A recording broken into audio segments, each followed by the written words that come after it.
અમદાવાદમાં રેશમા પટેલ અને અન્ય બે પાટીદાર યુવકોની પોલીસે અટકાયત કરી છે। કલેક્ટર કચેરી પર ઉપવાસ માટે તેઓ પરવાનગી લેવા ગયા હતા અને પોલીસે એમની અટકાયત કરી છે।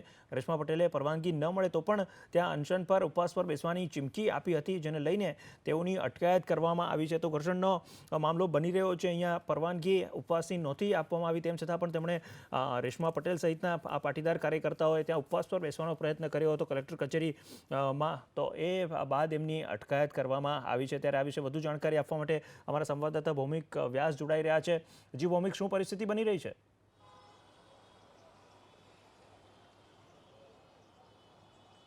जी बिल्कुल, जेनुल जणावी दઉં કે જે રેશમા પટેલ, આશીષ પટેલ, મહેશ પટેલ જે આંદોલનકારી છે, છેલ્લા 6 દિવસથી અનશન ઉપર હતા, તેમણે આજે કલેક્ટર કચેરી અનશન ઉપર બેસવાની ચીમકી આપી હતી। તેને કારણે અહીંયા પોલીસ બંદોબસ્ત હતો, પણ તે લોકોએ નાયબ કલેક્ટરશ્રીને આવેદનપત્ર આપી અને અનશનની મંજૂરી માગી। પણ નાયબ કલેક્ટરશ્રી નું કહેવું છે કે અહીંયા જ્યુડિશિયલ ક્ષેત્ર છે, તેથી અહીંયા કોઈ અનશન ન કરી શકે। ત્યારબાદ પણ અનશન ઉપર બેસવાની કોશિશ કરતા રાણીપ પોલીસ સ્ટેશનનો જે સ્ટાફ છે, તેના સિનિયર અધિકારી સહિતના એસીપી સહિતના અધિકારીઓ અહીંયા ઉપસ્થિત હતા। તેમણે રેશમા પટેલ સહિત કુલ 9 લોકોની અટકાયત કરી છે અને ખાસ કરીને જે કાયદાનો ભંગ, જાહેરનામાનો ભંગ થયો છે, તે બદલ અટકાયત કરવામાં આવી છે। જી ભૌમિક, ત્યારે કેટલા કાર્યકર્તાઓ ત્યાં ઉપસ્થિત છે સમર્થનમાં?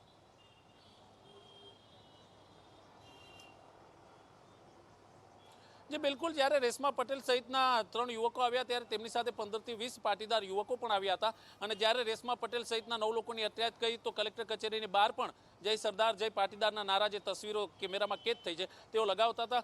રેશમા પટેલ અને તેના 3 સાથીદારો સિવાયના પણ 7 થી 8 લોકોની અટકાયત કરવામાં આવી છે તકેદારીના ભાગરૂપે। હું તમને જણાવી દઉં કે જ્યારે અનશનની વાત કરવામાં આવે છે ત્યારે કલેક્ટર કચેરી ખાતે કોઈને પણ અનશનની મંજૂરી આપવામાં આવતી નથી। રાણીપ પોલીસ સ્ટેશને સમજાવવાનો પ્રયત્ન કર્યો, પણ જ્યારે તેમણે કીધું કે તેઓ આવેદનપત્ર આપવા માગે છે તો પોલીસ તેની વાત સાથે સહેમત થઈ અને આવેદનપત્ર આપવા દીધું। પણ જ્યારે અનશન ઉપર બેસવાની વાત આવી તો પોલીસે પોતાને કાયદાકીય કાર્યવાહી કરી અને અનેક લોકોની ધરપકડ કરી છે। જી ભૌમિક, આભાર આપનો જાણકારી આપવા માટે। તો અહીંયા અન્ય 8 થી 9 કાર્યકર્તાઓની પણ ધરપકડ, અહીંયા અટકાયત કરવામાં આવી છે। જે પ્રમાણે અમારા સંવાદદાતાએ જણાવ્યું, અહીંયા ઘર્ષણનો મામલો બની રહ્યો હતો, જે રીતે કલેક્ટર કચેરીમાં ઉપવાસની પરવાનગી તેમને ન આપવામાં આવી, તે છતાં પણ તેમણે ઉપવાસ પર બેસવાની ચીમકી આપી હતી, તો એને લઈને તકેદારીના ભાગરૂપે એમની અટકાયત કરવામાં આવી। રેશમા પટેલ સહિત અન્ય 8 થી 9 કાર્યકરોની અટકાયત કરવામાં આવી છે અને કોઈપણ ઘર્ષણની સ્થિતિ ન બને એનો તમામ ખ્યાલ અહીંયા તંત્ર રાખી રહ્યું છે। ત્યારે અહીંયા જે દ્રશ્યો આપ જોઈ રહ્યા છો, એબીપી અસ્મિતા પર એક્સક્લુઝિવ દ્રશ્યો પાટીદાર અનામત આંદોલનના મહિલા અગ્રણી, મહિલા કન્વીનર રેશમા પટેલ, જેમને અહીંયા કલેક્ટર કચેરી ખાતે ઉપવાસ પર બેસવાની પરવાનગી આપવામાં ન આવી, પણ તેમ છતાં પણ તેમણે ત્યાં ઉપવાસ પર બેસવાની ચીમકી ઉચ્ચારી હતી, તો ત્યારબાદ એમને અહીંયા અટકાયત કરવામાં આવી છે અને એમના સમર્થનમાં આવેલા અન્ય 8 થી 9 પાટીદાર કાર્યકરોની પણ અહીંયા અટકાયત કરવામાં આવી છે।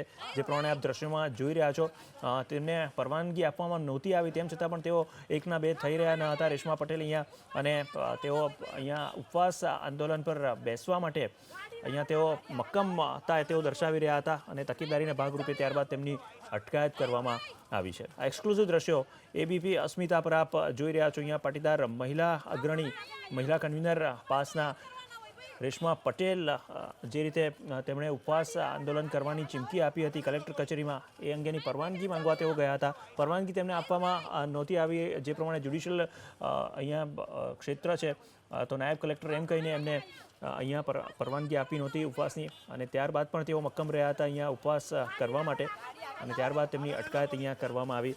પાટીદાર મહિલા અગ્રણી રેશમા પટેલ સહિત અન્ય 8 થી 9 કાર્યકરોની અહીંયા અટકાયત કરવામાં આવી છે, જેઓ અહીંયા કલેક્ટર કચેરી ખાતે ઉપવાસ પર બેસવાની યોજના અહીંયા બનાવી રહ્યા હતા।